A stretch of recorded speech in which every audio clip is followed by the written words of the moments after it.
저희 오늘은 TCFD를 같이 이제 공부하고 이야기하는 마지막 녹색전환연구소의 마지막 강의이고요. 오늘은 이제 몇 번 예고해 드린 것처럼 같이 좀 저희가 TCFD 보고서 같이 보고 뭐가 어떻다. 그래서 우리가 본 게 어떻다. 좀 이런 얘기를 편하게 하는 시간이어서 조금 여러분들한테 좀 계속 부탁도 드리고 몇 번 공지도 드린 것처럼 각각 저희가 이제 TCFD 보고서를 좀 보고 이 기업의 보고서를 보니 뭐가 좀 문제인 것 같다. 좀 이런 이야기들을 같이 하는 네, 시간을 갖도록 하겠습니다. 그래서 오늘은 좀 중간중간에 이야기 들으면서 좀 편하고 자유롭게 이야기 해도 될 것 같아요. 왜냐하면 특히 또 오늘은 모이신 숫자가 또 편하게 이야기할 수 있는 숫자이니 좀 저희가 이야기를 편하게 나누어 보려고 하고요. 저희가 지금 이렇게 지금 줌 화면을 띄워놓은 이유는 심지어 한 분께서 네, 오프라인으로는 참여할 수가 없지만 온라인으로 참여하시면서 자료를 정말 꼼꼼하게 봐주시면서 발표를 해주시겠다고 하셔가지고 예, 반갑습니다. 저는 경남 김해에서 살기 때문에 사실 뭐 오프라인 참석은 거의 어렵다고 보고요. 제가 이 제철 쪽에 관심을 가지게 된 게, 저는 이제 수소를 좀 공부를 했습니다. 그래서 그 국제에너지기구에서 발표한 게 뭐 2030년도에 뭐 한 2억 톤 정도, 50년도에 한 5.3억 톤. 근데 한국 같은 경우 이제 산자부에서 발표한 게 한 900만 톤에 2050년도가 한 2,700만 톤 정도 돼요.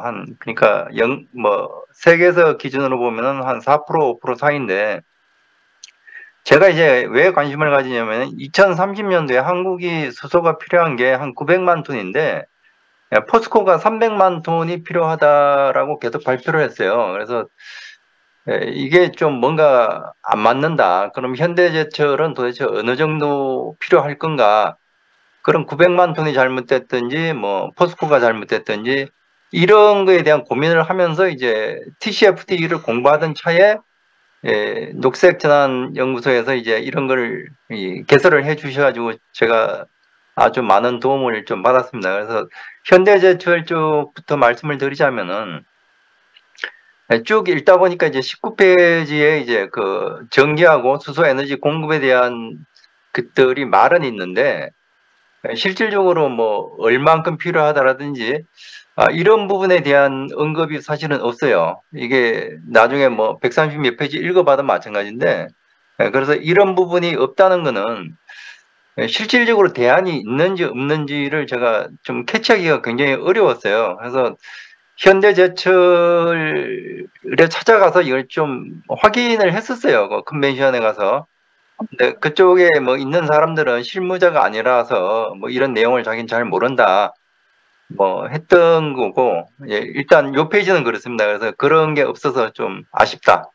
예, 그 얘기입니다. 그 다음 페이지, 예. 이거는 뭐 제가 너무 단점만 꼬집는 것 같아서 그래도 사회가치 쪽으로 뭐 폐기물 재활용이나 사업화 지원 같은 경우를 실제로 이제 실천을 하고 있으니까 뭐 하나쯤은 이렇게 좀 어드밴테이지를 줘야 되지 않느냐라고 생각해서 이제 이 사회가치 쪽에 이제 이 부분을 잡았습니다. 예. 그리고 이거는 이제 29페이지 쪽인데 그 공정에 대한 탄소 중립이나 제품에 대한 저탄소화인데 이게 어떤 프로세스는 있는데 구체적인 수치가 없어요. 이 포스코는 뭐 그래도 몇 프로 이런 건 있는데 여기는 아예 수치 자체가 전 TCFD를 뒤져봐도 사실 안 나와서 이 부분이 좀 이게 진짜 뭐 액션 플랜이 있는지 없는지 그게 궁금해서 예, 제가 좀 적었습니다. 예.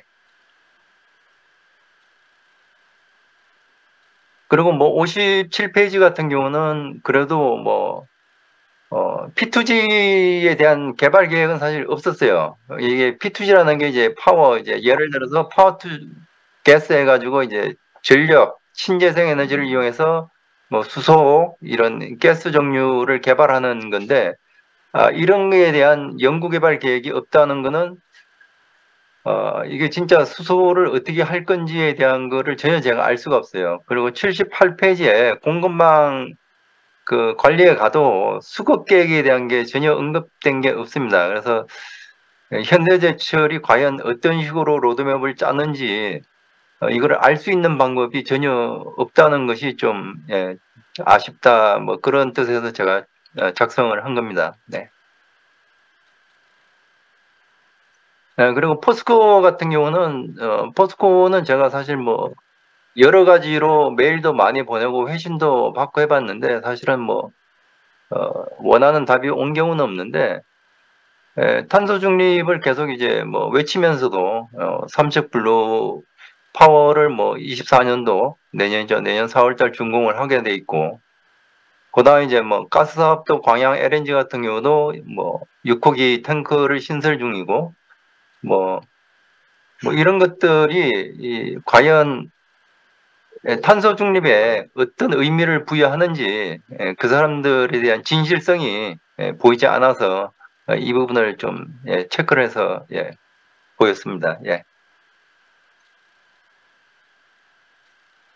그리고 이건 11페이지인데 이게 탄소 중립에 대해서 수소환원 제철하고 수소량에 대해서 여기도 역시 어떤 연계성이 없어요. 그러니까 실제로 이제 재생에너지가 필요하려면은 뭐 수소량이 얼만큼 필요하고 그게 필요한 재생에너지의 용량이 나와야 되는데 지금 이제 신재생 쪽으로는 제가 더해보니까 한 380메가와트인데 이 정도면은 사실은 뭐 몇 톤 안 돼요, 사실은. 뭐 양 자체가 뭐 한 5만 톤 될런가? 계산해보면 하여튼 얼마 안 돼서 이 부분이 안 보여요. 그리고 이제 뒤에 12페이지 보면 거기 제가 빨간 걸로 밑에 쓰는 게 필요 전력량을 재생에너지로 어떻게 할 건지.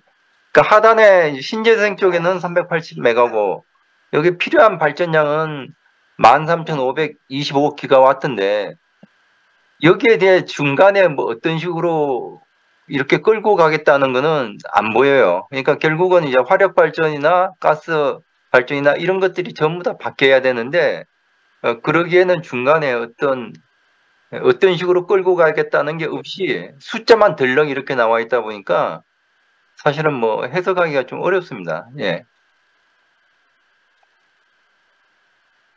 그리고 뭐 이건 20페이지에 뭐 RPS로 커버를 한다고 이제 뭐 계속 돼 있는데 실질적으로 RPS로 구입하는 것도 현실적으로 좀 불가능한 것 같고 왜냐하면 이제 국내에서 공급할 수 있는 신재생 에너지 양이 정해져 있기 때문에 그거를 전부 다 써도 사실 좀 부족한 것처럼 보이고 뭐 제가 봤을 때는 유상할당으로 전부 다 전환을 하면은 뭐 목숨 걸고 하지 않겠느냐 뭐 그런 생각은 드는데 그거는 정부하고 걸린 문제라서 제가 뭐 언급할 건 아닌 것 같고 만약에 이제 이 알패스로 전부 다 이제 대체가 안 될 경우에 대한 어떤 백업 시나리오도 안 보여가지고 이 부분도 좀 답답한 부분 중에 하나입니다. 그다음 29페이지에 보면은 수치들은 이렇게 뭐 좀 적어는 놨는데 거기에 대한 뭐 좀 액션 플랜이나 이런 것들이 어디를 찾아봐도 안 나와요. 그래서 이것도 뭐 포스코를 찾아가서 한번 얘기를 해봤는데 뭐 개인이다 보니까 뭐 만나주는 사람도 없고 뭐 좀 답답한 케이스입니다. 그래서 그냥 홍보팀에 이제 문의를 해도 뭐 답변이 없고 뭐 자기들 뭐 보안 사항이라고 말만 그렇게 하고 그래서 좀 답답한 케이스고 그다음에 이제 페이지 40에 보면은 뭐 2030년도 240만 톤을 수급을 하는데 수입이 거의 다고 그다음에 이제 뭐 블루수소가 56만 톤인데 블루수소라는 거는 결국은 계질수소 그러니까 뭐 석탄이라든지 석유라든지 LNG 이런 데서 나오는 그거를 이제 계질해서 만든 뭐 흔히 얘기하는 그레이 수소 거기서 이산화탄소가 발생을 하게 되는데 그 이산화탄소를 포집을 해야지만 이 블루수소라는 말이 맞거든요. 근데 블루수소 56만 톤을 우리나라에서 한다는 거는 그걸 어딘가 포집을 하는 거는 기술이 이미 돼 있기 때문에 상관이 없는데 그 포집한 걸 어딘가 저장을 해야 되는데 국내에서 저장할 수 있는 데는 동해가스전 유일하게 한 군데인데 거기서 56만 톤을 과연 저장할 수 있는지 이거는 아직까지 실증해보지도 않았고 이게 실증이 제가 알기에 27년도에 끝나는 걸로 알고 있는데 거기에 대한 데이터가 사실 전혀 없어요. 그거는 뭐 포스코가 어디서 이 수치를 끄집어냈는지 그거는 제가 좀 알기가 힘들어서 이 부분을 일단 적어봤습니다. 네.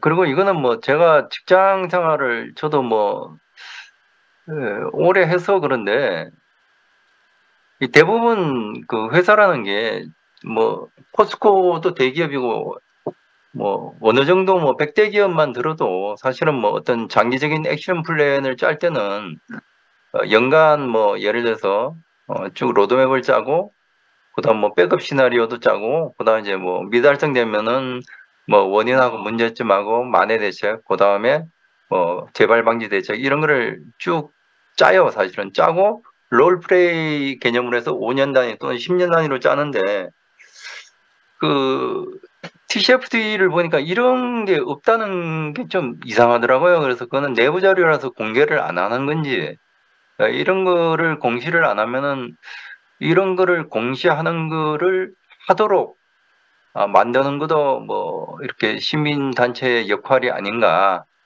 하는 생각 때문에 이거는 뭐 포스코에 국한된 게 아니고 뭐 대부분 그런 것 같습니다. 그래서 제가 한 거는 사실 이것 가지고 제가 이제 녹색전환 쪽에 좀 감사를 드리는 게 이런 자료들을 제가 하나하나 뒤져서 보려면 되게 사실 좀 어렵거든요. 근데 한 군데 보고서를 모아주시니까 제가 거기 있는 거는 다 한번 볼 것 같아요. 그래서 감사하다는 말씀 전하고 싶습니다. 그리고 제가 이 줌이 아니고 유튜브로 하면은 자꾸 내외동 뭐 주민자치로 떠가지고 그거를 못 바꿔서 제가 지금 고민을 했는데 여기는 다행히 이름이 뜨네요. 예, 감사합니다. 예, 네, 혹시 뭐 혹시 궁금하신 게 있나요? 질문 있으시면 네. 선생님 지금 관련한 제철업에서 일하고 계시는 건가요? 선생님 들리셨나요? 혹시 관련한 네, 네. 제철업에서 근무하고 계시냐고 여쭤보셨거든요. 제가 그 수소경제 로드맵을 짰던 사람이에요. 어, 지금은 이제 은퇴를 했는데 그 짰을 때 당시에 비해서 지금 이제 돌아가는 상황들이 너무 좀 안 맞아요. 그래도 저희가 이거 짤 때는 나름대로 뭐 짱구도 많이 굴리고 뭐 했는데 요즘 하는 거 보면은 이게 뭔가 그러니까 100 파일을 만들어 놓고 산자부에서 100을 쓴다고 하면은 다른 기업들이 다 50씩 쓴다고 그러면 결국 100 이하기 때문에 상관이 없는데 그런 거를 다 합치면 뭐 2000이 넘고 3000이 넘고 뭐 이런 형태로밖에 안 보이더라고요. 요즘 돌아가는 추세들이. 그래서 이제 이쪽 뭐 뭔가 기업에 대해서 좀 조사를 하고 싶은데 뭐 마침 이제 TCFD가 나와가지고 뭐 덕분에 이렇게 좀 공부하게 됐습니다. 지금은 이런 일을 안 하고 그냥 사회단체 쪽으로 봉사하고 있습니다. 네. 저희가 지금 뭐 조금 있다가 온라인으로도 이야기하겠지만 저희가 거기 보고서 보시라고 올려놓은 폴더에 있는 상당 부분 저희가 지금 하나하나 저희도 보고 있거든요. 그래서 이야기해 주셨던 포스코하고 현대제철 쪽을 제가 봐서 이야기해 주셨던 것들 지적해서 정리해 놓은 것도 있고 놓친 부분도 있는데 이거 다 보신다고 하니까 한번 저희가 네, 리뷰를 좀 부탁드려야 되겠네요. 네. 네, 김영식 선생님 감사합니다. 유튜브로 강의 쭉 들으시고 혹시 다른 분들 강의나 이런 거 궁금하신 거 있으면 이야기를 조금 유튜브에서 나눠주시면 될 것 같습니다. 줌에서 이제 정리하시고 편하게 영상으로 오늘 강의를 같이 들으셔도 될 것 같습니다. 예. 네. 네, 고맙습니다. 네, 감사합니다. 저희 제철업을 받고 그 다음은 하나금융지주. 네. 선생님들 너무 공손하게 오셔가지고 편하게 오셔도 되는데. 네, 안녕하세요. 저 오프라인으로는 이제 처음 인사드리는 것 같은데요. 맨날 그 온라인에서 눈팅만 하다가 오늘 마지막 강의라고 해서 저도 뭔가 좀 보답할 일이 없을까 하다가 다행히 오늘 시간대도 맞아가지고 오늘 그 온라인 참석하기로 한 아니, 오프라인 참석하기로 했는데 아침에 이제 그 일정이 있어서 나왔는데 문자가 오더라고요. 이왕 발표까지 하면 어떻겠냐. 그래서 미리 좀 알려주셨으면 제가 비비크림이라도 좀 바르고 올 뻔했는데 오늘 그냥 너무 좀 쌩얼로 나온 저는 최순길이라고 합니다. 반갑습니다. 네, 저는 현재 그 온실가스 검증 관련 업무를 하고 있어서 이쪽 분야에서 뭐 그렇게 뭐 문외한까지는 아닌데 요즘 뭐 ESG 보고서나 뭐 TCFD 그리고 뭐 CDP, SR 보고서 이런 것들 보면서 너무 좀 혼란스러운 부분이 있어서 제일 처음에 이제 TCFD에 대해서 강의를 해주시겠다고 해서 이제 기쁜 마음으로 이제 등록을 해서 지금 이제 4주차 강의까지 들었고요. 우선 뭐 총평 먼저 좀 드리자면 제가 뭐 총평 드릴 입장은 아니지만 아직도 약간은 혼란스럽다. 이 ESG 보고서, TCFD 보고서, CDP, SR 이게 유사한 부분들이 많이 있다 보니까 뭐 이렇게 수업 그러니까 강의 들을 때는 좀 이렇게 상이 좀 잡혔다가 또 다시 이렇게 따로 혼자 생각할 때는 여전히 이 여러 가지 그 보고서들이 유사하지 않나? 동일한 그 지표와 그런 것들을 갖고 평가하지 않나? 근데 왜 또 여러 가지 보고서로 나눠질까? 이런 거에 대해서 아직 명확한 그 답변은 제가 이제 내릴 수는 없더라고요. 그래서 그건 앞으로도 이제 계속 이 주체 교육기관이라고 하긴 좀 그렇지만 우리 그 주관하시는 쪽에서 계속 조금 더 연구를 해주셨으면 좋을 것 같고요. 총평이 너무 길었는데 제가 그 하나금융지주 지배구조 이쪽을 이제 선택한 이유는 보고서를 쭉 봤는데 제일 분량이 적더라고요. 그 총 한 18페이지 정도 돼서 다른 쪽 뭐 40페이지, 50페이지 막 이렇게 되는데 그건 농담입니다. 네, 뭐 진담도 약간 섞였지만, 네, 하나금융지주를 선택한 가장 큰 이유는 사실은 이제 제가 생각하는 뭐 TCFD 보고서가 될 수도 있고 ESG 보고서가 될 수도 있는데 사실 이런 그 기재 프레임은 과거에도 저는 존재를 했다고 봅니다. 단지 그게 브랜드 네임처럼 이름만 살짝씩 바뀌어가면서 그리고 지금은 조금 더 강화된 그리고 조금 더 사회 이슈가 되고 조금 더 여러 그 이해관계자 입장에서 이거를 이제 모니터링도 하고 지켜보기도 하고 뭐 선언도 하고 있는데 그 이유가 뭘까 꽤 오랜 시간 이제 고민을 했고요. 제가 그냥 나름 생각한 결론은 과거에는 똑같은 기재가 있었는데 그때는 이렇게 붐이 되지 않았는데 왜 지금 이렇게 붐이 되고 모두가 꼭 해야 되는 상황까지 이르렀을까? 뭐 이렇게 순차적으로 쭉 따져가다 보면은 제 생각은 결국은 투자 금융기관이 움직였기 때문에 이 모든 파급 효과에 물론 이제 그동안 각계각층에서 노력해 주신 어떤 그 내러티브나 아니면 정책 쪽 이런 쪽이 다 뒷받침되어 온 점도 당연히 있지만 과거와 지금의 가장 큰 차이점은 금융권이 먼저 움직이기 시작했다. 저는 이렇게 관점을 보고 있거든요.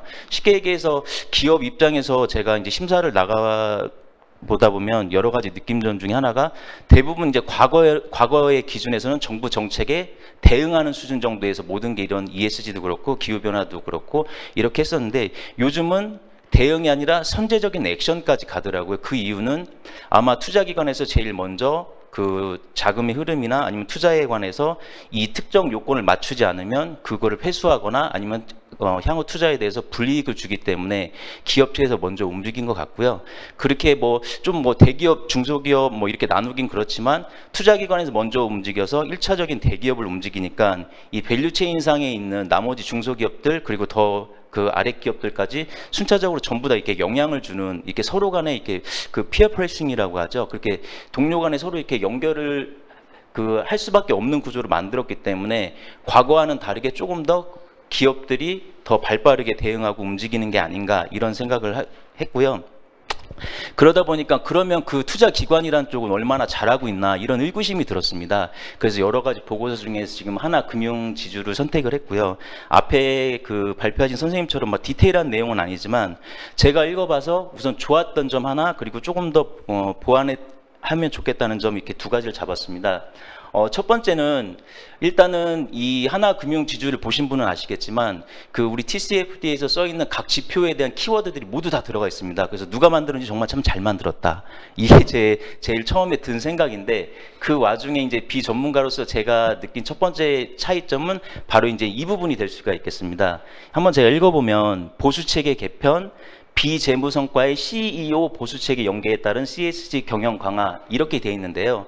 제가 이 부분을 하이라이트 친 이유는 사실 이제 우리 뭐 사회생활 다들 해보셨겠지만 어떤 특정 사안에 대해서 탑다운으로 내려오는 거랑 그다음에 버텀업으로 올라가는 거랑은 이거는 그 추진력 그리고 그게 지속적으로 이행되는 거에 대해서 저는 180도 좀 다르다고 봅니다. 그러면은 뭐 아쉽게도 우리 실무자분들이 많이 노력은 하고 있지만 결국 탑 매니지먼트급에서 이 분야에 대해서 얼마나 관심을 지속적으로 가질 수 있느냐 이런 부분에 대해서 우리가 한번 이야기를 해볼 필요가 있는데 물론 뭐 일회성으로 예전처럼 뭐 CSR이나 이런 것처럼 아니면 선한 영향력 이렇게 해서 1, 2회 정도는 가능하겠지만 CEO도 사람인지라 그걸 지속적으로 그 관심을 유도하기 위해서는 어떤 전략이 필요할까? 사실 뭐 그분들한테 큰 영향은 없다고 하지만서도 이렇게 직접 이 성과 체계가 ESG 관련된 게 CEO의 직접적인 연계가 되고 보수 체계, 이 보수 체계에 연계된다는 건 뭐냐면 성과가 그 평가가 되고 그거는 당연히 인사고과에도 반영되겠죠.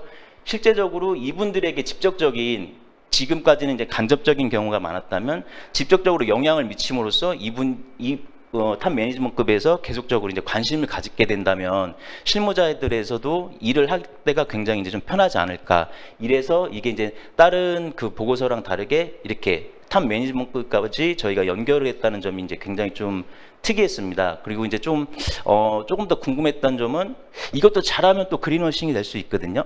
연결을 시켰는데 그 퍼센테이지가 얼마일까? 이런 또 추가적인 질문이 들더라고요. 왜냐하면 이렇게 해서 만약에 이게 유의미하게 큰 퍼센테이지를 영향을 미치면 당연히 이분도 관심을 갖겠지만 그냥 뭐 한 1, 2%나 아니면 굉장히 적은 퍼센테이지 정도의 영향을 미친다면 그러면 이제 또 이렇게 큰 효과는 없겠죠. 그래서 제가 봤던 부분은 이런 CEO의 보수 체계까지 직접 연결할 정도로 밑직급에서도 관심을 계속적으로 가질 수 있게 했다는 점이 하나금융지주가 좀 특이한 점이 있었고요. 그리고 두 번째 슬라이드는 네 페이지를 보다 보니까 제가 이거는 그 3페이지인데 3페이지에서 이제 우리 하나금융지에서 각 뭐 체인이라고 해야 될까요? 그 계층별로 여러 가지 위원회를 해가지고 이렇게 산정을 이제 계속 관심을 보인다는 이제 그런 내용 같은데 제가 뭐 이 보고서 안에 모든 걸 다 담을 수는 없으니까 제가 다 평가할 수 없지만 제가 보고 느낀 거는 사실은 이렇게 층이 많은 거는 감사한 거죠. 그만큼 여러 군데에서 이거를 이제 관심을 갖고 주제를 갖고 이제 문제의식을 가지고 추진을 한다는 건데 이 위원회의 구성 인원이 어떻게 될까라는 의구심이 들더라고요. 왜냐하면 이 위원회가 많이 있지만 이게 다 내부 인원이라고 한다면 또 다른 얘기가 될 수 있어요. 어떤 점을 좀 얘기하고 싶었냐면 저희 이제 그 직장 생활 하다 보면 아무리 이렇게 의견도 세고 뭐 입 바른 소리 잘하는 분도 딱 2시즌에 오면은 굉장히 좀 차분해지시더라고요. 첫 번째가 이제 인사고과 시즌이랑 두 번째가 이제 성과평가 시즌인데 그때는 자기가 하고 싶은 얘기가 있어도 많이 좀 얘기를 할 수 없는 상황이 되거든요. 이 위원회가 많이 있지만 이게 전부 다 그 내부 인원들로 구성이 됐다면 아마 그 시기에 따라서 서로 진행되는 속도나 의견 개진하는 것들이 좀 달라지지 않을까. 그래서 혹시 만약에 그렇게 하고 있지 않으시다면 이 각 위원회에 외부 전문가들이 배정되면 어떨까라는 생각을 좀 해보았습니다. 그러면 내부에서 있는 문제점, 내부에서 이렇게 추진할 때 걸림돌이 되거나 아니면 그런 시기상의 문제 때문에 어려운 점도 또 외부의 인원들은 충분히 이야기를 개진할 수 있는 부분이 있거든요. 그래서 그런 외부 인원들이 들어가서 실제적으로 상호 견제도 되고 감시 기능도 되고 또 의사 결정할 수 있는데 영향을 주면 어떨까라는 그 생각을 해 보았습니다. 네. 이상입니다. 네. 예, 안녕하세요. 저는 이대원이라고 하고요. 지금은 굳이 말하면 전 정의당 장혜영 의원실에서 좀 도와주는 역할을 하고 있습니다. 특별한 직책이 있는 것은 아니고요. 작년까지는 서울시에서 이제 노동 문제 담당하는 팀장으로 5년 일을 했었습니다. 제가 예전에 그 서울시에서 일했던 공무원이라고 얘기를 먼저 소개를 한 이유가요. 제가 신한금융그룹의 TCFT 보고서가 한 40페이지쯤 되는데 다 읽어봤는데요. 저는 저의 상상이라면 이 보고서는 공무원 출신이 쓴 것 같습니다. 제가 봤을 때는. 왜냐하면 제가 지난 이제 녹색전환연구소에서 앞선 3번의 강의를 통해서 들은 이야기, 예를 들면 TCFD의 구성이 지배구조와 전략과 그다음에 리스크 관리와 그다음에 지표와 목표 이런데 이 신한금융그룹의 TCFD 목차를 보면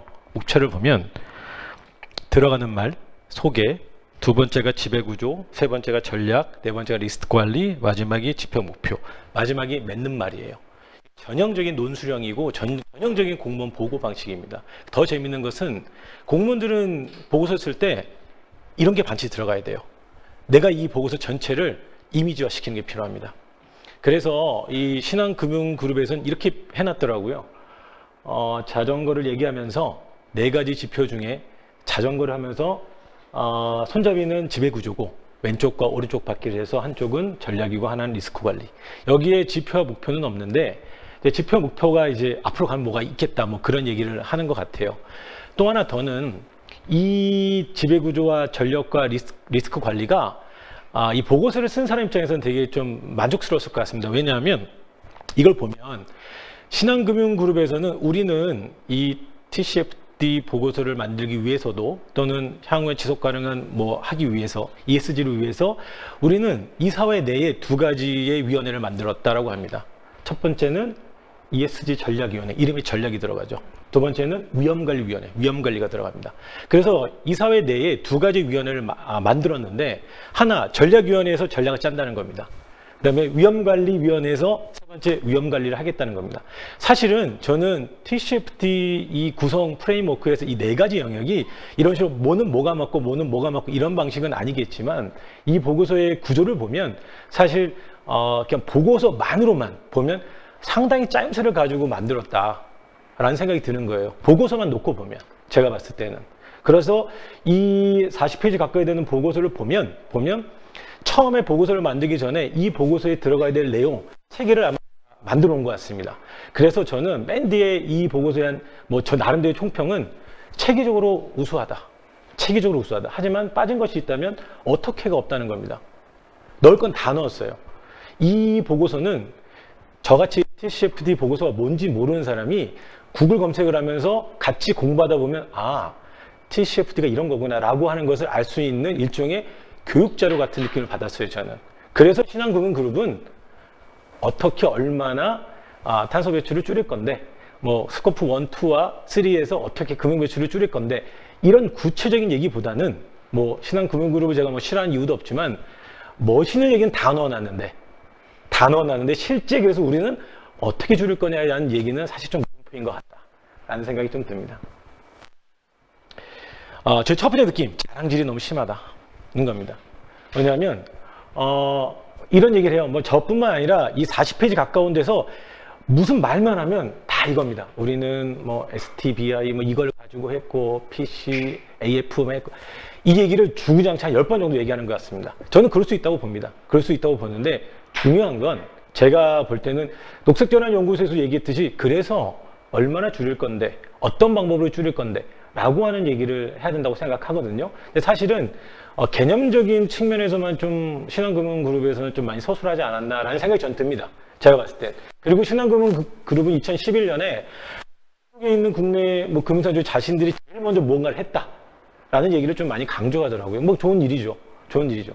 근데 뭐 제가 봤을 때는 그러면 2011년 이후에 2022년, 2023년 앞으로의 TCFD 보고서에서는 더 이상 뭐 그걸 가지고 승부 볼 수는 없을 거 아닙니까? 우리 최초다. 승부 볼 수 없. 이후에는 어떻게 할 거냐라는 걸 좀 더 뭐 말해야 될 좀 과제가 있다라는 생각이 듭니다. 그 다음에 이제 아까 지배구조에서는 2가지 위원회를 만들어 이렇게 하겠다. 그랬고 이제 아까 리스크 쪽에서 재미있는 게 있습니다. 뭐냐면 물리적 리스크가 이런 게 있다. 저는 금융그룹의 어떤 기후변화 관련해서 리스크가 뭐가 있을까 보면 이렇게 있어요. 특히 산간 지역의 은행 지점들이 뭐 기후변화 때문에 비가 너무 많이 오면 물리적 피해 가능성이 있고 뭐 이런 거 적어놨습니다. 전 사실은 좀 재밌지 않습니까? 이렇게 적어놨다는 사실. 이게 불가능한 문제는 아닙니다. 실제로 뭐 낮은 위치에 있는 지점 같은 경우 기후변화에 의해서 저 폭우가 떨어지거나 이러면 침수하거나 그럴 수 있지 않습니까? 실제로. 그런데 전 사실 신한금융그룹 정도의 큰 금융기업에서 이것이 TCFD 보고서를 만들어 자신들의 물적 리스크라고 적는 건 좀 솔직히 조금 부끄러운 일 아니냐라는 생각이 듭니다. 그리고 또 하나 더 말하고 싶은 건 이미 아시는 것처럼 제가 적어놨지만 이미 국내 시중 은행들은 점포 줄이기에 들어가 있습니다. 점포를 어디에 줄이는가? 사람이 별로 없는 곳을 줄이고 있습니다. 첫 번째 타깃이 산간 지역이에요. 산간 지역, 농촌 이런 데서 점포를 없애고 있어요, 실제로. 그리고 없앤 점포가 줄어드니까 시중은행들과 공동 점포를 운영하고 있습니다, 실제.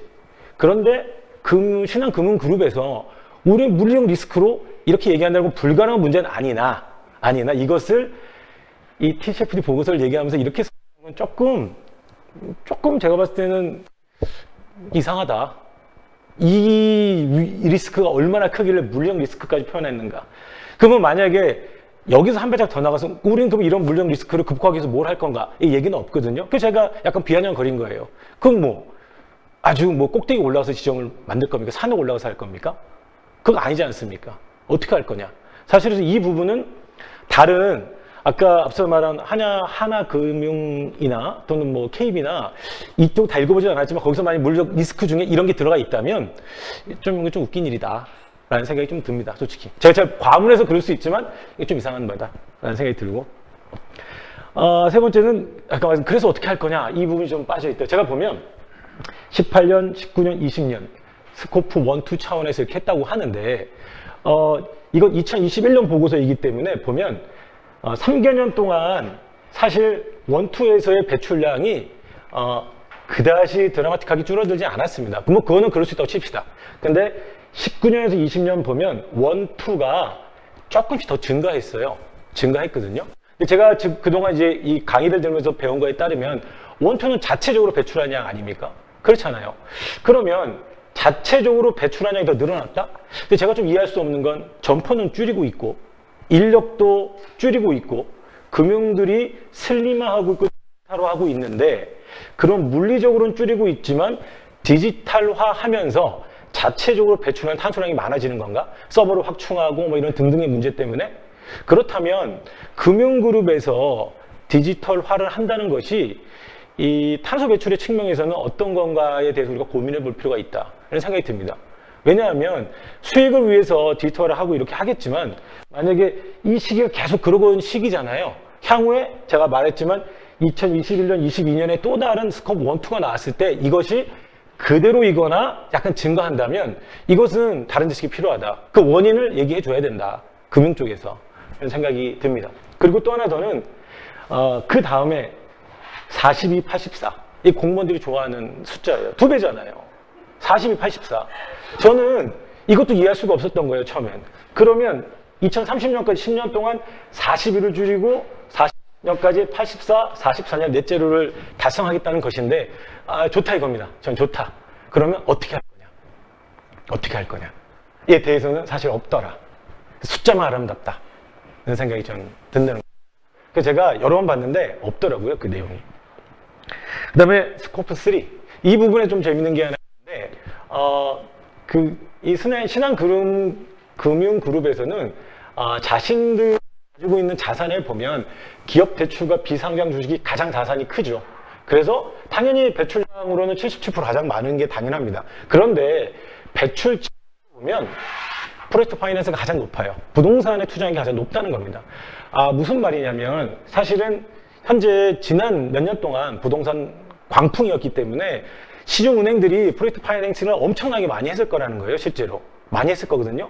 근데 스스로 얘기하는, 유일하게 제가 좀 인상 깊었던 거는 신한금융그룹에서는 향후에 자신들의 이런 자산이, 예를 들면 이런 거잖아요. 금융그룹의 리스크라는 건 전 세계적으로 기후변화가 막 엄청 심각해서 어떤 시설을 투자하는 곳에서 파손이 벌어지면 자신들이 갖고 있는 자산에 좀 피해가 있으니 자산이 떨어진다. 그다음에 거기에서 보험 비용이 급증한다. 이런 등등이 있단 말이에요. 근데 마찬가지로 또 프로젝트 파이낸스 같은 경우는 이 기후변화를 떠나서 실제로 부동산 시장이 무너지는 거거든요. 근데 스스로 얘기하고 있어요. 기술적인 리스크를 극복하기 위해서 제가 봤을 때는 프로젝트 파이낸스를 더 많이 하는 건 문제가 있어요. 왜냐하면 이건 적은 비율이더라도 배출에 대한 지백도가 매우 높기 때문에 제가 봤을 때는 이건 좀 더 줄여나가야 할 텐데, 그럼 이거에 대한 극복 방향 뭐냐? 라고 스스로 얘기할 걸 보면 이제는 대출하더라도 그린 리모델링 2차 대출을 해야 되겠다라고 본인들이 얘기하고 있는데, 전 이거는 좀 논리적으로 맞고 현실성이 있는 거 아니냐.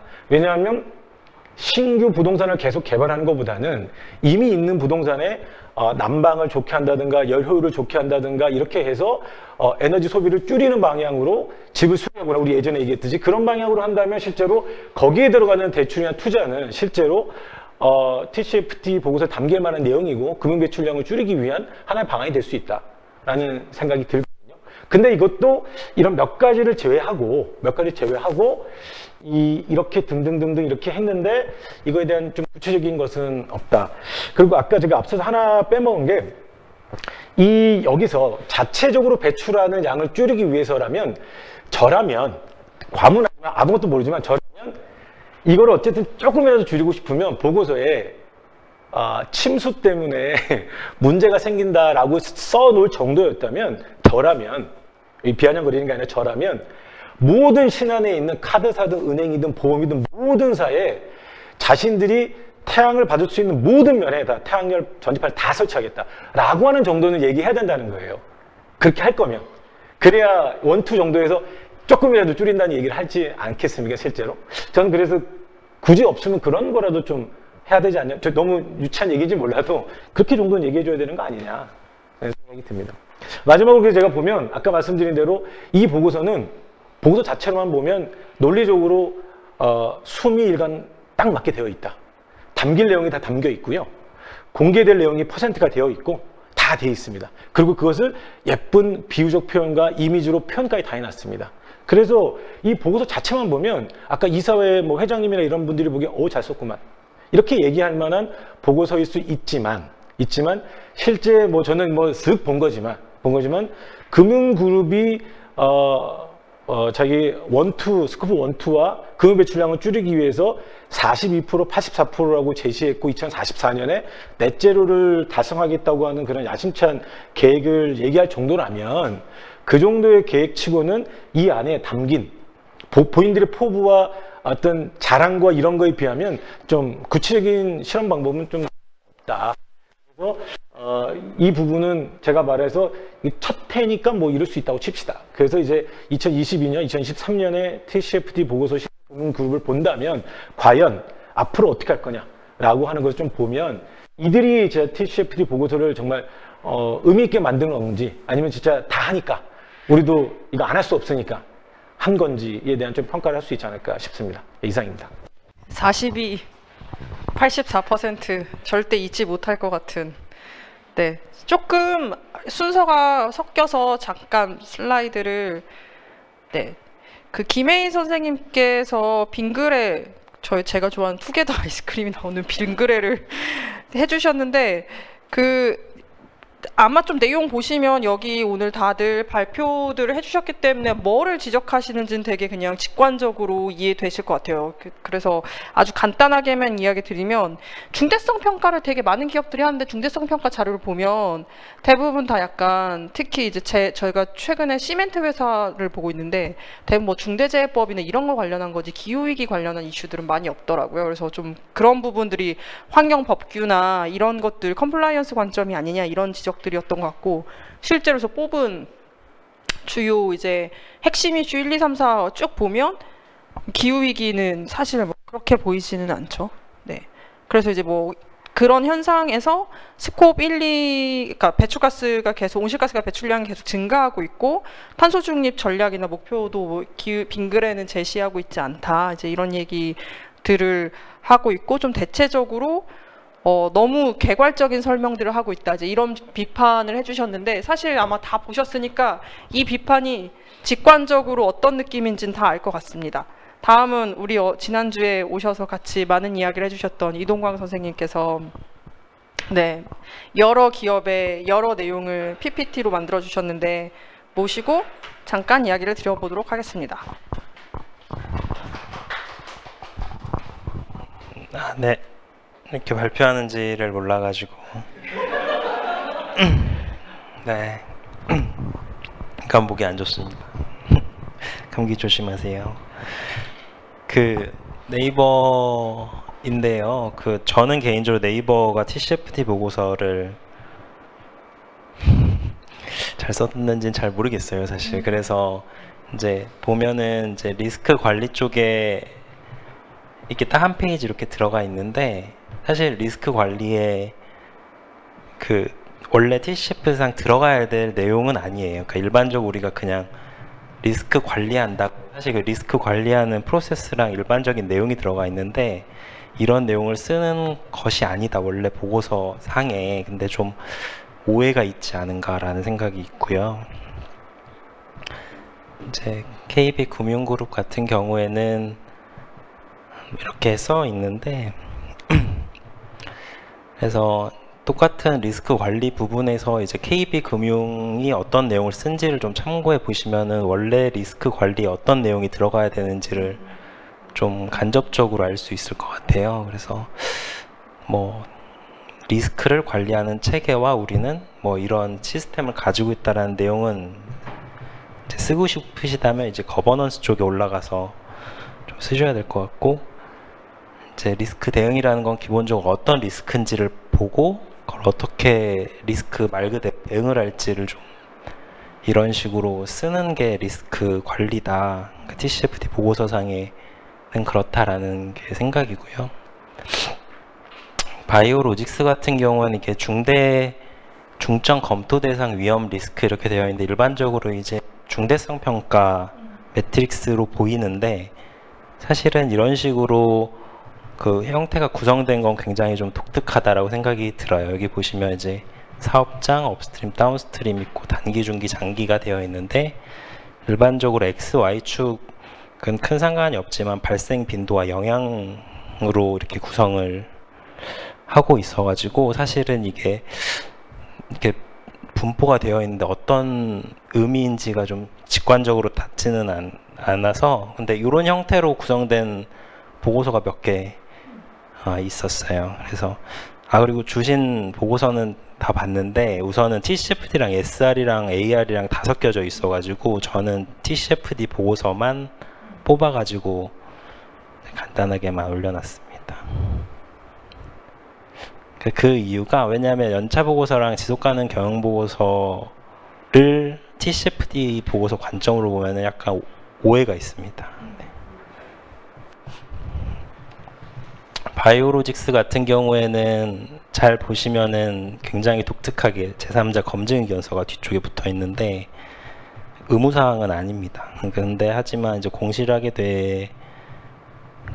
한다 보니까 아무래도 외부 제3자 검증 의견을 좀 받아서 신뢰도를 높이려고 하는 것으로 보인다. 좀 독특하지만 뭐 괜찮지 않을까라는 생각이 듭니다. 네, 형식적인 신한금융은요. 사실은 이제 TCFD 보고서 중에는 국내에서는 굉장히 잘 쓰여졌다고 평가받는 보고서입니다.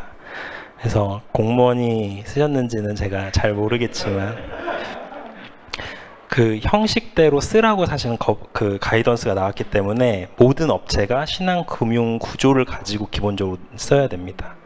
물론 이제 뭐 인사말이나 맺은말은 사실은 이제 레커멘데이션이 없기 때문에 임의로 붙인 거지만 이 마치 제3자 의견처럼 붙인 거지만 기본적으로 그 골격을 유지하고 이제 보고서를 써야 된다. 그리고 여기 보면 단계별로 나름대로 금융사다 보니까 아까 그 배출량 보시면 아시겠지만 대부분 스콥 1, 2, 3에서 대출하는 쪽 스콥 3 쪽이 많기 때문에 그리고 금융 포트폴리오를 이제 주로 다루는 업종이다 보니까 아까 탄소 집약도 얘기하셨는데 그런 부분에 있어서 좀 관리를 한다. 그게 금융사가 TCFD 보고서를 통해서 보여주려고 하는 주요 목적이다. 이렇게 이해하시면 될 것 같습니다.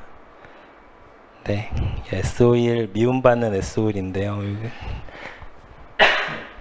여기 단기 그냥 이거는 그냥 좀 가볍게 보려고 가져왔고요. 단기, 중기, 장기가 시점별로 있는데 이 시점이 그룹마다 그 기업마다 좀 다릅니다. 어떤 기업은 단기를 뭐 1에서 2년으로 잡기도 하고 3에서 5년, 6에서 10년, 더 남게는 뭐 30년 이렇게 잡는데 그 시점별로 기후 리스크 관리하는 방식이 다르기 때문에 이런 부분들을 좀 참고해서 보시면 좋을 것 같습니다.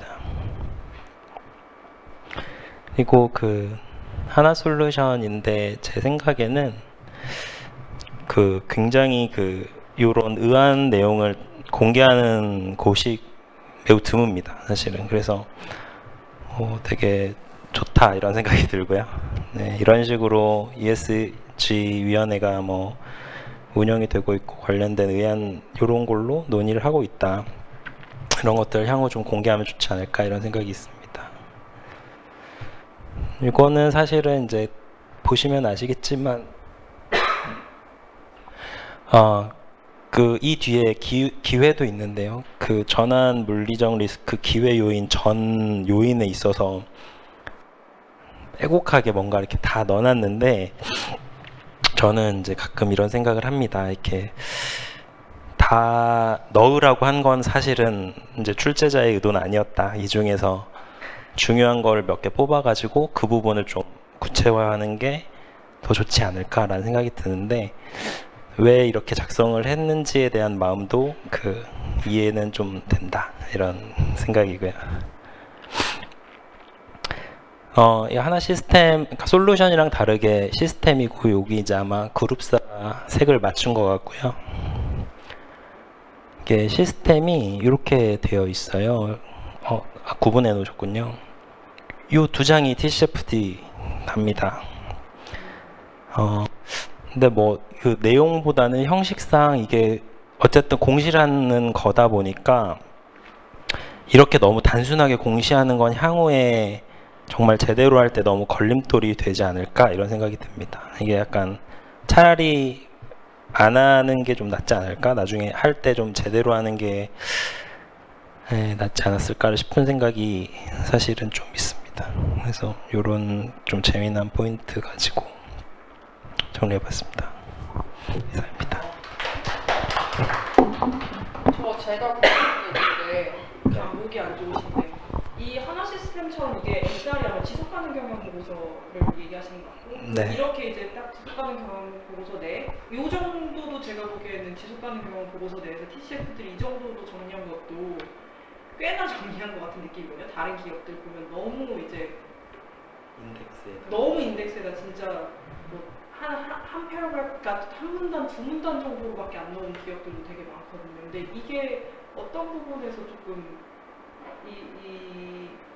이랬을 때 이제 TCFD 보고서 자체가 걔네들은 이제 TCFD 권고에 맞춰서 보고서를 작성했다라고 이제 얘기하긴 하고 있거든요. 네. 네네네.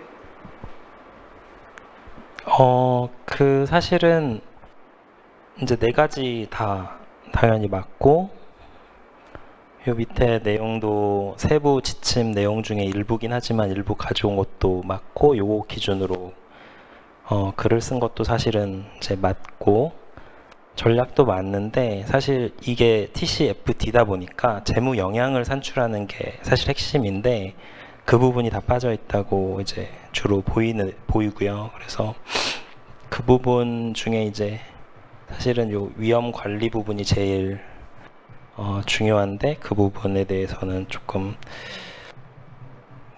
내용이 좀 더 필요하지 않을까 이런 생각이 듭니다. 안녕하세요. 네, 저는 다들 많은 일들을 하고 계시는 분들이 이렇게 발표를 해주셨는데 저는 별거 없고 그냥 이거 환경 공부, 기후변화 공부하는 학생이고요. 그리고 앞서 너무 다른 분들이 너무 잘해주셔가지고 발표하기가 지금 굉장히 부끄러운데 진짜 퀄리티도 낮은데 일단 해보겠습니다.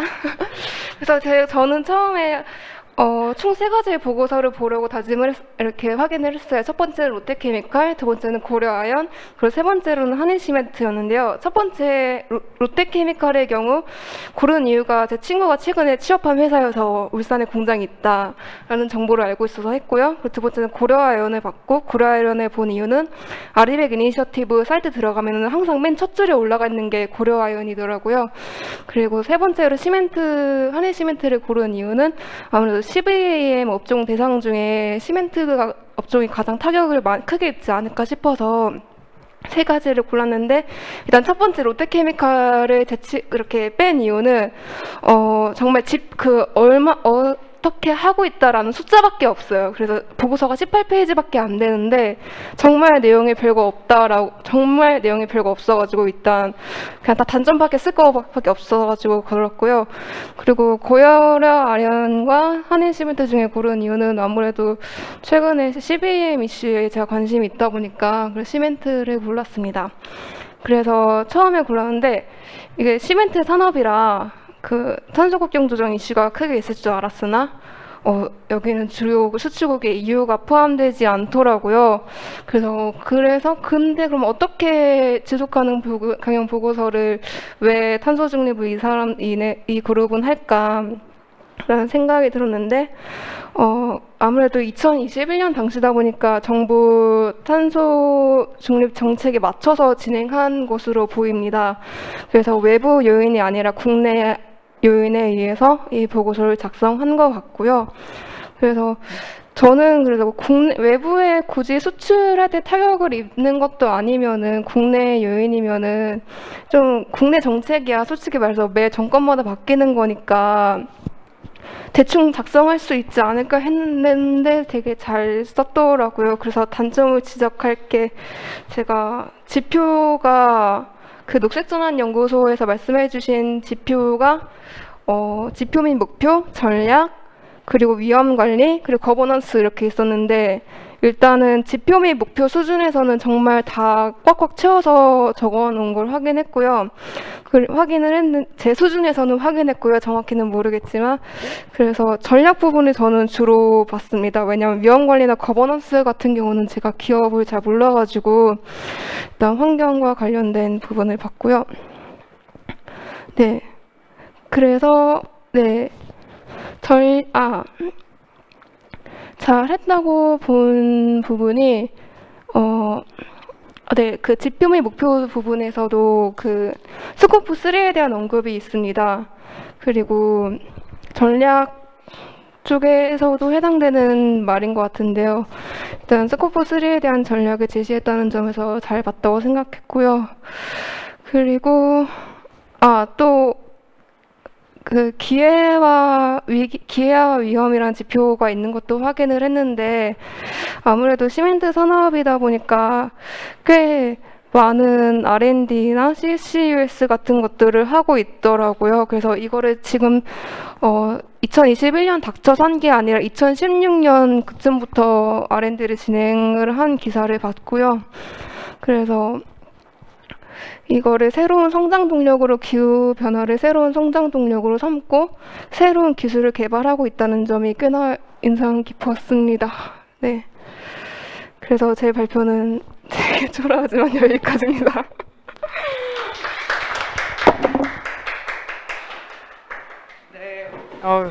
이렇게까지 긴장하실 일인가 싶은데 이거에 이렇게까지 긴장하실 일인가 싶지만 시멘트 회사 보다 보니까 CCUS에 대한 언급이 진짜 많더라고요. 그리고 이제 아까 얘기하셨던 것처럼 이게 이제 시멘트도 우리나라에서 온실가스 다량 배출 업종 중에 하나거든요. 그런데 이제 저는 여기 한일 시멘트는 그래도 좀 요 왁구가 맞춰져 있는데 또 다른 시멘트 회사는 너무 그러니까 아예 그냥 TCFD 보고서 자체를 안 쓴 데들도 있고 기후위기에 관련한 언급이 너무 불성실한 곳들도 많아가지고 그래도 업종 자체가 이렇게 배출을 많이 하는데 아마 또 근데 시멘트 회사들은 엄청 큰 회사들은 또 아닌 경우들이 좀 있어가지고 그런 것들을 좀 봐야겠다 이런 생각들을 했는데 정혜진 선생님께서도 비슷한 부분을 좀 언급해 주신 것 같아요. 다음은 김기현 선생님께서 삼성 바이오로직스와 그리고 몇 군데들이 더 있거든요. 그래서 이야기를 한번 들어보도록 하겠습니다. 네, 안녕하십니까. 저는 김기현이라고 하고요. 나름 보고서를 보면서 좀 한 번을 보더라도 좋은 보고서를 보고 싶어 갖고 두 개를 골랐는데 하나는 이제 삼성 바이오로직스의 TCFD 보고서인데 결론은 잘 만든 것 같아요. 그리고 금호 석유화학의 지속가능 경영 보고서인데 거기도 이제 ESG 보고서지만 마지막에 그 보고서가 GRI 인덱스라든지 TCFD, 그 SASB하고 어떻게 연결이 되어 있는지에서 TCFD에 대한 부분도 있고 해서 한번 골라봤습니다. 그래서 삼성 바이오로직스 보고서는 이제 우리가 배워왔던 TCFD의 프레임워크에 따라서 뭐 거버넌스, 그다음에 전략, 리스크 관리, 그다음에 그 지표 및 목표인가 이런 식으로 잘 구성이 되어 있는데요. 가장 먼저 처음에는 이제 그 TCFD 보고서니까 기후변화 대응을 하기 위해서 어떤 식으로 그 뭐랄까 활동을 하고 있는지에 대한 내용을 잘 요약을 해놨어요. 그래서 2021년 11월에 넷제로 선언을 해서 관련된 이제 그 이니셔티브에 가입한 거 쭉 설명을 해줬고요. 그다음에 평가 인증은 CDP나 DJSI, 뭐 KCDS, 에코바디스에서 뭐 우수한 등급을 받았다 하고 자기들의 활동력은 스코프 1, 2, 3에 대해서 다 한다. 이렇게 해서 그 어떤 하나의 그 큰 프레임워크를 이제 제시를 했고요. 이제 이 부분은 이제 자기들 목표에서 2050년에 탄소 중립을 하기 위해서 중간에 2030년에 여기 사업장 부분에서 그 32%, 공급망의 35.2%의 온실가스 절감을 하겠다라는 이제 중기적인 목표를 가지고 2050년에 탄소 중립을 하겠다라고 해서 큰 마일스톤을 갖다가 그 잘 정리를 했었습니다.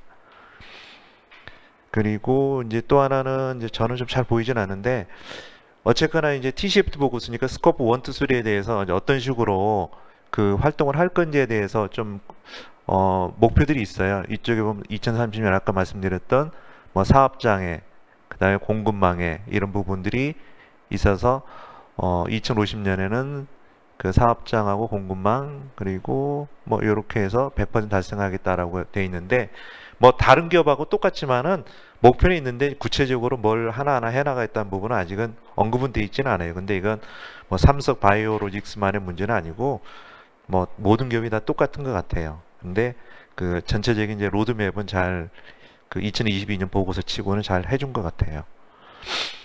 그리고 이쪽에 아까도 좀 말씀한 분이 계신데 저는 이거 잘 된 것 같아요. 보시게 되면은 그 리스크를 갖다가 그 물리적 뭐 전환 위험에서 기회에서 각각의 분류를 하고 그다음에 급성이냐 만성이냐 하고 또 우선순위를 다 정해줬어요. 사실은 뭐 100가지가 있는데 100가지 다 할 필요는 없잖아요. 근데 뭘 빨리 하고 뭘 중요하게 할 거냐 이런 카테고리를 분류해서 맵으로까지 잘 구성했는데 뭐 다른 보고서에는 아마 없었을 것 같아요. 그리고 이제 또 하나 잘 돼 있는 건 좀 어렵긴 하지만 이제 물리적 위험하고 전환 위험 기회 각각에 대해서 좀 글씨가 잘 보이진 않죠. 각각의 항목에 대해서 그 최소 최대의 이런 그 위험에 대해서 다 정량적으로 계산을 해놨어요. 근데 아까도 말씀드렸지만 마지막에 제3자 검증을 했기 때문에 그래도 어느 정도 신뢰성 있는 보고서를 숫자를 뽑으려고 노력한 것 같아요. 그리고 중간에 좀 없는 것들은 뭐 정량적 정성정도 있는데 뭐 말씀한 대로 뭐 정성적으로 뽑지 않아도 될 만한 미미한 건 빼도 되니까 아마 그런 중요도를 가지고 잘 구성한 것 같은 느낌이 듭니다. 근데 좀 아쉬운 점은 우리가 이제 이렇게 보고 나면은 모르잖아요. 그러니까 시기를 여기 단기, 중기, 뭐 장기 이렇게 했으면은 단기에서의 위험하고 기회의 그 총액이 얼마가 되냐 이런 게 좀 있으면은 그 이런 투자하는 사람이 좀 보기는 편하거든요. 각각은 많은데 종합이 없으니까 그래서 썸이 얼마지라는 좀 생각은 안 돼요. 그래서 그거 좀 종합을 안 해놓은 게 조금 아쉽지 않을까라는 생각이 들어요. 그러면 이제 우리가 보기 편하거든요. 아 단기적으로 이 기후변화 때문에 삼성 바이오로직스의 그 위험에 대해서는 뭐 최소 최대가 얼마, 기회는 최소 최대가 얼마 이렇게 좀 볼 수가 있는데 그게 좀 빠져 있는 건데 다른 기업보다는 잘한 것 같습니다. 그리고 이제 좀 아쉬운 점은요. 저희가 이제 이 TCFD 보고서를 볼 때 이번에 교육을 받을 때 우리 녹색전환연구소에서 바라보는 프레임워크가 있잖아요. 사실 요대로 좀 평가를 해주라고 하면 되는데 그거 없이 그냥 보라고 해서 그냥 봤어요. 근데 저도 말씀드린 게 그 보고서는 거버넌스 그 다음에 저기 뭐죠 전략 뭐 위험 이런 순인데 평가할 때는 거꾸로 평가해야 된다. 그러면 우리가 보고서를 밑에부터 봐야 되죠. 아 결과가 이리 나왔는데 거꾸로 거버넌스에 문제가 있는가 없는가 이렇게 좀 찾아볼 수도 있거든요. 근데 결과가 안 좋으면 사실 거버넌스에 문제가 있을 수도 있거든요. 근데 그냥 플랫하게 보라고만 지시를 줘가지고 좀 아쉬워요. 다음에는 이제 하게 되면은 숙제를 그렇게 해서 그럼 결국은 거버넌스에 문제가 있으니까 결과가 이렇게 나왔다라고 좀 지적을 할 수 있지 않을까라는 생각이 들어요. 그리고 이제 금호석유학은 지속가능 경영 보고서는 뭐 전체적으로는 잘 썼는데요. 뭐 화학 산업이니까. 근데 이제 여기 ESG 경영 팀장이 저 아는 지인인데 제가 대학원에서 ESG 투자와 경영 수업을 하는데요. 제가 말씀드리고 싶은 건 이런 ESG가 되는 건 그 금융기관이 때문이라고 얘기하시면 틀려요. 왜냐하면은 금융기관에 돈을 가지고 있는 사람은 우리 일반 사람이거든요. 우리가 주주이기 때문에 주주가 금융기관에 그걸 요구하고 그러기 때문에 금융기관이 또 그런 기업에 투자를 한다라고 얘기를 해야 되는데 금융기관이니까 관심이 있는 건 아니에요. 금융기관은 사실 그렇게 되면은 그 재무적인 것만 가져가거든요. 제가 이 얘기하는 이유는 이제 우리 금호석유학의 이 팀장도 회사가 전체적으로 원하는 포맷은 주주도 있고 장기적인 투자자 일반 사람도 있기 때문에 그 우리 ESG 중에 ESG 통합적인 보고서를 만들려고 하거든요. 그래서 이 지금 지속가능 경영 보고서는 대부분 재무적인 것만 들어 있는데 재무적인 것 플러스 비재무적인 걸 넣으려고 해요. 그래서 비재무적인 것에 아까 이제 TCFD 기준이 있는데 아직 여기는 그렇게까지는 안 들어갔더라고요. 그런데 프레임워크는 다 들어가 있어요. 그래서 상대적으로 좀 잘 맞는 것 같다. 그래서 궁극적으로는 이제 이런 지속가능 경영 보고서 ESG 보고서에 재무적인 성과하고 비재무적인 성과를 같이 넣을 수 있는데 혹시 가능하면은 이제 비재무적인 성과에 TCFD 부분을 만약에 넣는다 그러면은 아까 말씀드린 대로 요게 들어가면 가장 좋죠. 그 회사에 관련된 물리적 위험, 전환 위험, 기회를 찾아가지고 이걸 더 정량적으로 넣어주면은 이게 하나의 기후변화 관련해서는 그 기회하고 리스크를 보이거든요. 그래서 이런 식으로 가려는 것 같습니다. 그래서 금호석유학은 뭐 이제 석유화학 베이스의 그런 산업이기 때문에 주로 이제 그쪽 원료인 플라스틱에 대해서 탄소 중립 실천 항목 중에 하나인 이제 플라스틱 재활용 기술에 대해서 어떻게 접근을 하느냐 그런 내용을 많이 쓰고 있어요. 그런 내용들이 있고 그 다음에 뭐 다양한 친환경 관련 기술 연구 개발을 계속 하고 있다라는 의미를 그 나름의 이제 산업 기업 특색 때문에 그걸 많이 하고 있고요. 그 다음에 이제 지속가능 경영 보고서인데 그래도 스코프 1, 2에 대해서 3까지에 대해서 숫자를 다 써놨어요. 여기 보면은 아이고 여기가 안 나오긴 했는데 그쵸. 여기 총 매출량 1, 2 있고 3. 그러니까 결국은 좀 의미가 있는 게 이 석유화학 산업이지만은 뭔가 나름의 스코프 1, 2 그에서 쓰고 있는 스코프 1, 2, 3까지의 숫자를 썼다라는 게 저는 굉장히 의미가 크다고 생각해요. 그 이유는 이제 제가 밑에도 써놨지만은 피터 드러커 교수님이 측정할 수 없다면 관리할 수 없고 관리할 수 없으면 개선시킬 수도 없다. 어쨌거나 그 회사가 가지고 있는 온실가스 배출을 줄이기 위해서 스코프 1, 2, 3에 대한 숫자를 쓰고 그 다음에 그 연도별로 최근 3개년에 연도별로 그 뭐 늘어나고 줄어드는 거에 대해서 숫자를 써놨어요. 그래서 이쪽에 보면은 이제 에너지 집약도는 사실 이제 매출에 땅 얼마만큼 에너지를 쓰냐 그랬을 때 좀 줄어들고 있죠. 그러니까 뭔가 이제 관리를 하게 있는 거고 그 다음에 좀 아쉬운 점은 있지만은 그래도 에너지 저감도 해야 되니까 뭐 계속 줄어들 수는 없지만 그래도 저감하고 있는데 양이 좀 줄어들었고 이런 부분까지 다 언급을 하고 있어요. 그래서 어쨌거나 우리가 그 탄소 중립하는 방법 두 가지는 하나는 그 재생에너지 같은 친환경 에너지로 바꾸는 것도 하지만은 요렇게 그 에너지 집약도라든지 에너지 저감을 하는 게 같이 들어가야 되기 때문에 그걸 아는 상태에서 보고서를 쓴 거라고 생각이 들어요. 그래서 좀 잘 쓴 것 같고요.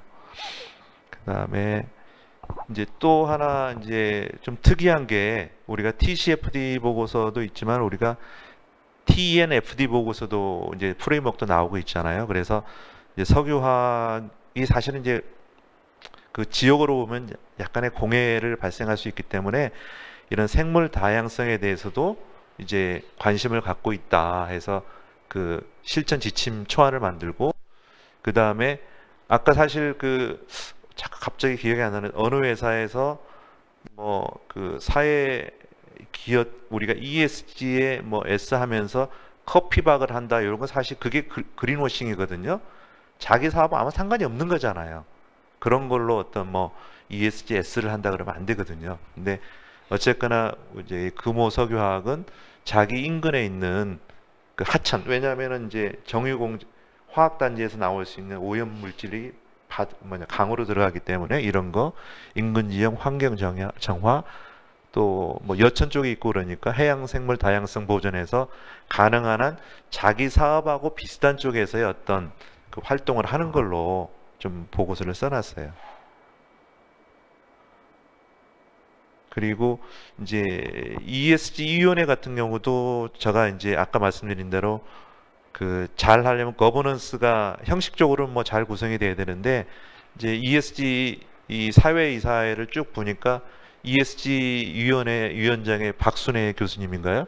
뭐 이분 있고, 그 다음에 이정미 이분은 약간은 그 컴플라이언스 쪽이더라고요.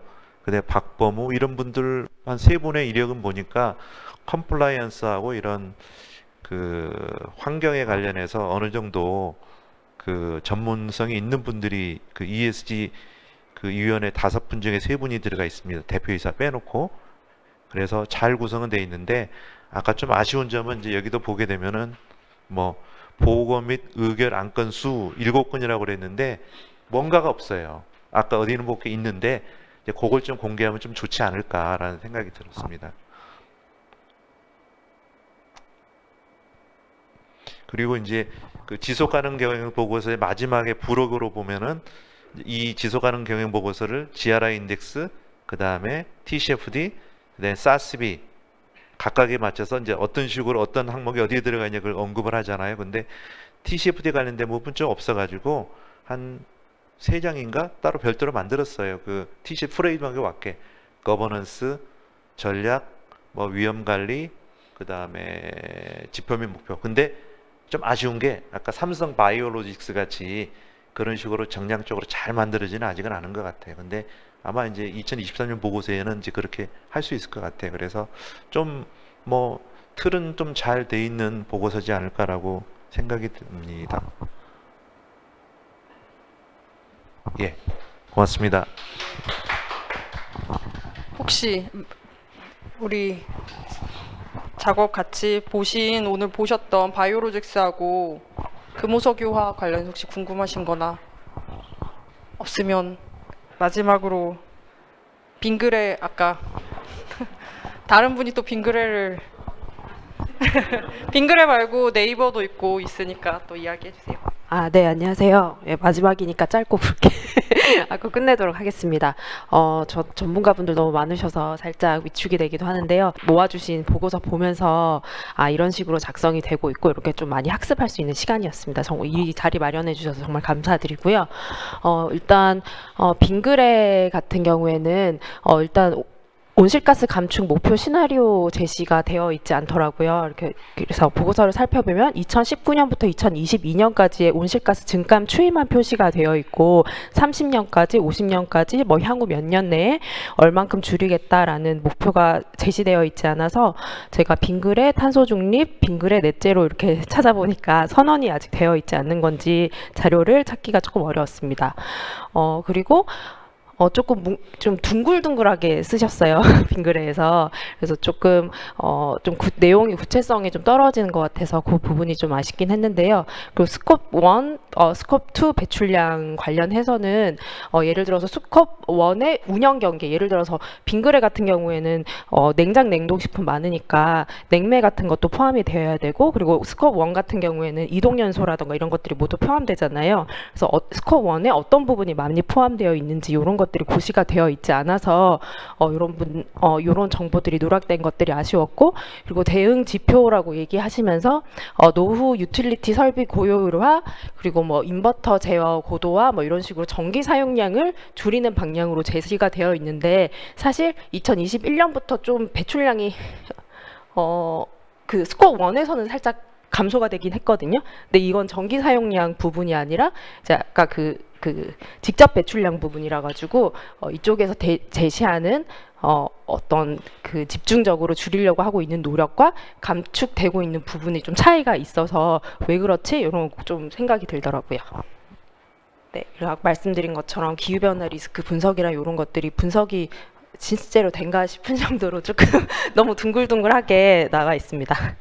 네, 그리고 예를 들어서 성과평가 반영, 제가 CDP 평가 방법론 교육 같은 걸 올 초에 들었는데 그 어떤 문항지에 어떻게 대답하면 조금 더 고점을 받을 수 있는지 이런 것들을 이 교육이 되더라고요. 그래서 그런 거 보면 뭐 이 기후변화 관리 업무의 성과 평가를 실제적으로 반영하고 있는가? 예스 체크하면 딱 몇 점 반영되고 이런 식이거든요.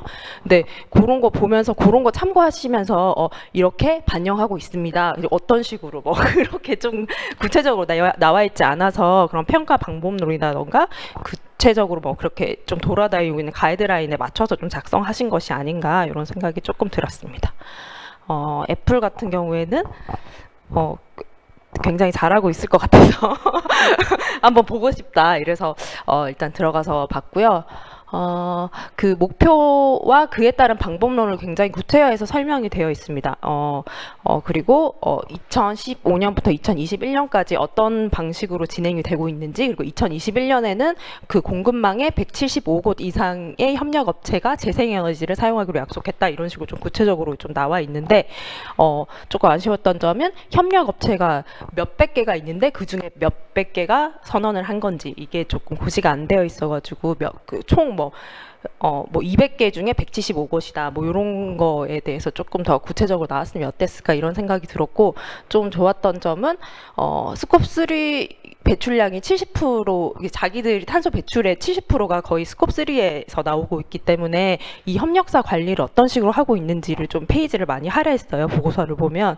그래서 그런 부분이 굉장히 좋았고, 그리고 이쪽으로 보시면 애플은 2030년까지 넷제로 이제 이루겠다라고 고시가 되어 있는데 이 부분이 이제 탄소 상쇄하는 부분으로 나와져 있거든요. 그래서 상쇄를 어떤 방식으로 할까 이렇게 조금 찾아보니까 전 애플이라서 좀 기술 베이스로 이제 솔루션을 제시할 줄 알았는데 내추럴 베이스 솔루션으로 이제 진행을 해서 조림 사업에 굉장히 많은 투자를 하고 있다라고 하더라고요. 그래서 아프리카에 있는 어떤 그 NGO 단체랑 같이 뭐 조인을 해서 어떤 펀드를 만들고 있다 이렇게 나와 있는데 그 펀드에 대한 설명과 그만큼 이분들이 30년까지 배출을 굉장히 그 상쇄를 많이 해야 되는데 그만큼 실효성이 있는 건지에 대한 내용이 조금 더 드러났으면 좋겠다 이런 생각을 했습니다. 네, 이상하게 떨리네요. 그리고 네이버 같은 경우에는 아까 선생님께서 네이버 그 보고서 잘 쓰지 않은 것 같다 말씀해 주셨는데 저는 잘 썼다고 봤거든요. 되게 잘 쓰셨다 이 생각을 많이 했고, 좀 좋았던 점이 이 리스크를 분석을 쭉 해놓으면서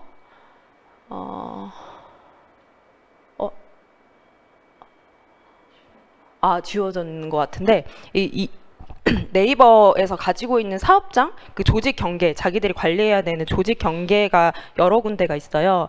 그 그린 팩토리, 커넥트원, 네이버 스퀘어 이런 조직 경계가 굉장히 여러 분야로 세분화되어 있는데 이 조직 경계마다 자기들이 감축해야 되는 그 감축 전략을 되게 구체적으로 뭉뚱겨서 안 해놓고 그 사업장별로 다 따로따로 명시를 해놨더라고요. 그래서 그런 부분이 굉장히 인상 깊었고, 그리고 이런 배출량이라던가 에너지 사용량, 그리고 재생에너지 사용량, 저감 추이 이런 것들이 사업장별로 굉장히 잘 분석되어 있어가지고 그 지금 온실가스 관련해서 하는 담당자로서 좀 참고할 만한 사례가 아닌가 이런 생각이 조금 들었습니다. 네, 저는 이 정도로 마치도록 하겠습니다. 네, 감사합니다. 이렇게 많은 분들이 이야기해 주셔가지고 지금까지 저희가 이제 TCFD 강의한 거 가지고 보고서하고 리뷰해 주는 것까지 이제 이야기를 들었고요. 저도 지금 저희 연구소에서 지금 TCFD 보고서 분석하고 있는데 되게 많은 도움들이 된 것 같아요. 선생님들이 주신 의견들이나 이런 것들이 나도 저 보고서 봤는데 왜 난 저런 생각 안 했지? 이런 생각도 들고 되게 많은 도움이 돼서 저희가 조금 이 이야기 주셨던 것들 바탕으로 녹전연에서 앞으로 TCFD 보고서를 좀 어떻게 비재무 공실 어떤 식으로 갔으면 좋겠다. 그리고 앞으로 어떤 활동들을 하겠다. 이 이야기를 간단하게 저희 같이 이번 프로그램 준비했던 김우창 연구원께서 이야기를 해주시고 오늘 프로그램 마무리하려고 하거든요. 네. 오늘 이렇게 바쁜 시간에도 불구하고 그 사실 일요일 한 오전 점심까지만 해도 과제가 빵이어서 올라온 게 없어서 저희끼리는 야 이거 어떻게 해야 되냐 막 이렇게 나름의 이런 지인 찬스들을 쓰면서 이것 좀 해주세요 해줘 막 이런 걸 했었는데요. 근데 걱정했던 것과는 다르게 오늘 이렇게 각자 고민했던 것들을 바탕으로 너무 많은 이야기들을 들려주셔서 일단 감사드리고요. 그리고 마지막으로 뭐 짧게 한 10분 정도 될 것 같습니다. 그래서 아마 선생님들께서 본인들이 각자 뭔가 보고 싶은 보고서들을 아마 분석하면서 아까 이야기해 주셨던 것처럼 잘 쓴 부분도 있고 조금 아주 구체적으로 들어갔을 때 조금 미약한 부분도 있고 그래서 저희가 아마 보고서에서도 들어가는 어떻게 보면 마지막 중에서도 마지막 아마 부분이 아마 이런 제목의 이야기가 될 것 같습니다. 그래서 더 나은 기업의 재무 공시를 위해서 어떤 부분들이 좀 더 보완돼야 되고 좀 더 수정돼야 되는지 아주 간략하게 보려고 하는데요. 뭐 너무나 당연한 것처럼 공시 의무화가 우리나라에서는 좀 빠르게 도입될 필요가 있지 않을까. 왜냐하면은 뭐 1주차, 2주차 강의 때 그러니까 선생님께서도 말씀해 주셨던 것처럼 해외 같은 경우는 지금 빠르게 뭐 기후 변화 관련한 어떤 법, 제도 그리고 공시 의무화 등이 이제 준비가 되고 있고요. 그리고 뭐 속도뿐만이 아니고 어떤 대상 범위도 우리나라와는 다르게 조금 빠르게 되고 있는 걸 알 수 있습니다. 그래서 관련된 그냥 기사들을 몇 개 좀 갖고 와봤었는데요.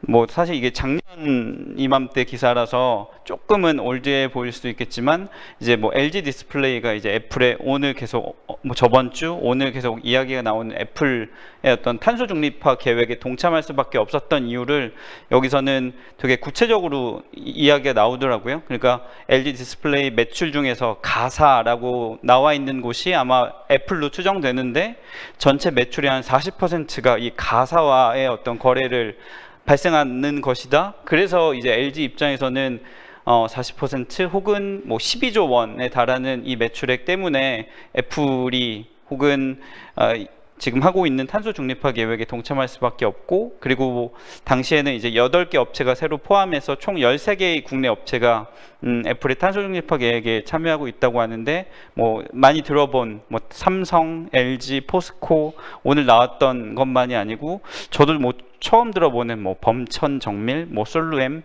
이런 어떤 기업들이 이 애플의 어떤 이 계획에 동참하고 있다고 이야기가 나오고 있고요. 그리고 삼성도 마찬가지. 삼성이 작년 9월에 이제 아리백을 이제 선언을 했잖아요. 여기서도 조금 더 구체적으로 이런 이야기가 나오더라고요. 그러니까 뭐 이게 고객사와 투자자의 압박을 받고 있기 때문에 뭐 해외 연기금 뭐 그리고 애플, MS 등의 어떤 글로벌 기업들의 요구를 수용했다라는 어떤 기사를 통해서 또 여기서도 마찬가지로 되게 구체적으로 뭐 B2B 어떤 B2B가 매출의 43%를 이제 차지하는데 이런 일종의 어떤 사업상의 이유 혹은 맥락 등으로 인해서 뭐 LG와 삼성전자 등이 이런 탄소 중립을 위해서 무언가를 계속 할 수밖에 없는 그런 구조 혹은 글로벌 어떤 변화 과정 속에서 이런 것들을 보면 재미있을 것 같고요. 근데 그럼에도 불구하고 여기서는 조금 뼈아픈 되게 노골적으로 이런 이야기도 하더라고요.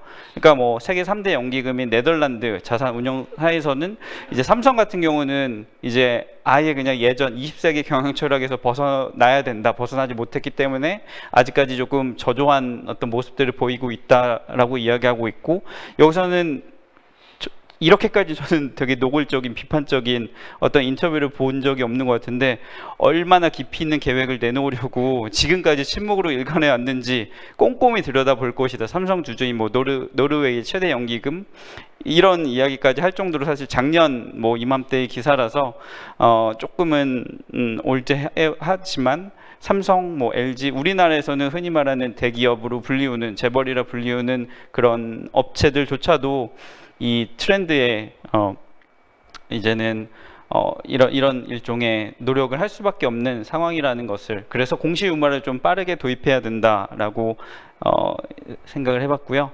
두 번째는 사실 거의 뭐 동일한 이야기인데요. 국제적으로 통용되는 기준과 가이드라인을 적극적으로 참고할 필요가 있는 것 같아요. 그러니까 우리나라에서 특히 뭐 현 정부나 뭐 대통령은 주로 그런 이야기를 되게 자주 하잖아요. 국내 산업 혹은 기업을 보호하기 위해서, 혹은 조금 더 이 딜레이, 어떻게 보면 시간을 조금 더 줘야 되지 않겠냐라고 하는데, 이것이 정말 국내의 산업과 기준을 어떤 기업들을 도움이 되는 것인가? 뭐 앞에서도 이야기했지만 이제는 좀 더 구체적인 SEC라든지 EU에서는 뭐 계획, 정책, 백출량 등 구체적으로 작성해야 될 내용들이 이제 적시되고 있는 상황에서 그냥 계속해서 뭔가 보호하고 딜레이되는 것이 이게 우리나라에 혹은 기업에게 유리한 어떤 대처인가라는 고민을 하게 되고요. 그래서 두 가지의 칼럼을 갖고 와 봤는데요. 하나는 그 이우진 부소장님이 썼던 칼럼이고, 하나는 오늘은 못 오셨지만 그 지연영 변호사님이 썼던 칼럼인데요. 여기서는 이제 저도 이 칼럼을 읽으면서 기후클럽을 사실 처음 알게 됐는데, 이제 이게 아주 최근 칼럼이긴 합니다. 그래서 윤석열 대통령이 이제 주요 7개국 정상회의에서 기후클럽에 가입한다고 밝혔는데, 이제 뭐 잘 아시는 것처럼 기후클럽이라는 것은 여기 칼럼에 나왔던 것처럼 이제 감축에 참여하지는 국가가 아무런 제재를 받지 않는 그런 상황이기 때문에 온실가스 감축을 국제무역과 연계해야 한다고 주장하는 것에서 이제 시작이 되었다고 하는데요. 근데 이제 국내 언론에서는 그런 이야기가 되게 많이 나왔죠. 이 기후클럽에 가입하면 이제 탄소국경세 뭐 면제되는 거 아니야?